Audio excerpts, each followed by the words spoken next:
Yesterday, Paul Gosar became the 24th congressman in history to be censured. And the vote came down to whether you think it's okay to threaten to kill your colleagues, which really shouldn't be a tough call at all, right? Especially after January 6th.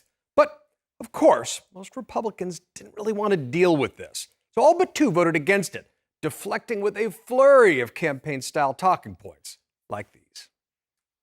Record-breaking gas prices and inflation. A broken supply chain. Democrats in Congress later this week plan to spend $2 trillion more, which we all know will only exacerbate the already 30-year high inflation. The rising gas prices, the out-of-control inflation. Unbelievable inflation. Families cannot afford groceries and fuel.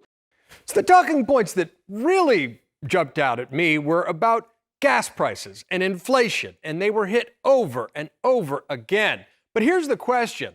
Republicans blaming Biden for gas prices and inflation are real concerns. They eat into real wages, creating the feeling that the economy is in trouble, even when most indicators point to a robust recovery. But is it true that Biden's policies are to blame? Or, as the president asked the FTC, is there something more sinister at work? Well, the reality is neither side is going to be totally satisfied with the answers. Let's tackle gas prices first. They're at 7-year highs. The price of oil is skyrocketing. And typically, U.S. oil companies used to ramp up production at even the slightest hint of higher prices, as our colleague Matt Egan points out. But now, oil companies are in no rush to solve Biden's gas price problem. After the massive price crash during COVID, when the cost of a barrel briefly went negative, oil companies are taking in record profits to offset those losses. So even though oil prices have surged more than 65%, oil production is about 14% less than before COVID.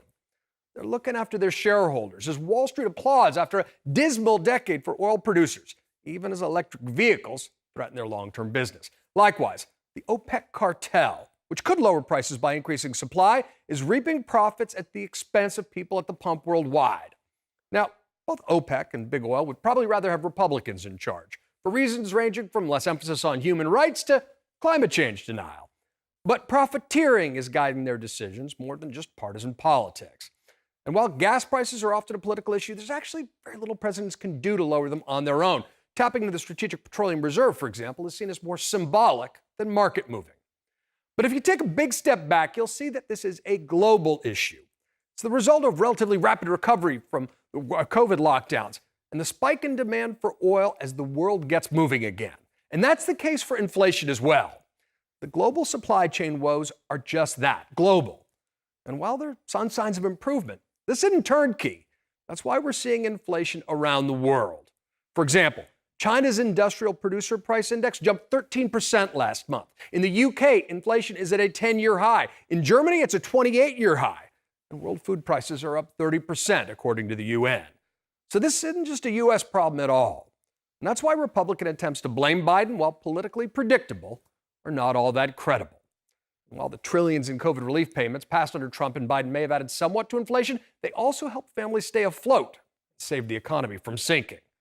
Politicos actually wanted to help families for whom inflation and gas prices are affecting most. They'd probably try to pass the Build Back Better plan because it would reduce costs for childcare and elder care while providing pre-K and paid parental leave.